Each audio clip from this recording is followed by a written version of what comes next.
March 12ஆம் தேதி அல்லது 13ஆம் தேதி எலெக்ஷன் நோட்டிபிகேஷன் வர இருக்கிறது. இந்த 12 நாட்களுக்குள்ளாக நாம் மிகப்பெரிய வெகுமக்கள் இயக்கத்தை எடுத்தாக வேண்டும். இதனுடைய பணிவான வேண்டுகோள். இது அறிவுரை அல்ல, வேண்டுகோள். இந்நேரம் இது வெடித்திருக்க வேண்டும்.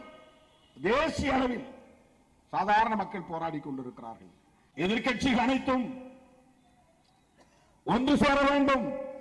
மின்னணு வாக்குப்பதிவு எந்திரத்தோடு ஒப்புகைச் சீட்டை 100 விழுக்காடு இணைக்க வேண்டும்.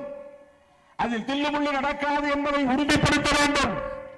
தேர்தல் ஆணையம் அதற்கான நடவடிக்கையை உடனே எடுக்க வேண்டும் என்று வலியுறுத்தக்கூடிய வகையில் தேசிய அளவிலே எதிர்க்கட்சிகள் ஓரணியில் திரள வேண்டும் என்பதுதான் விடுதலை சிறுத்தைகள் இந்த மாபெரும் ஆர்ப்பாட்டத்தின் மூலமாக விடுக்கிற வேண்டுகோள், அறைகோள் என்பதை இங்கே நான் பதிவு செய்ய விரும்புகிறேன்.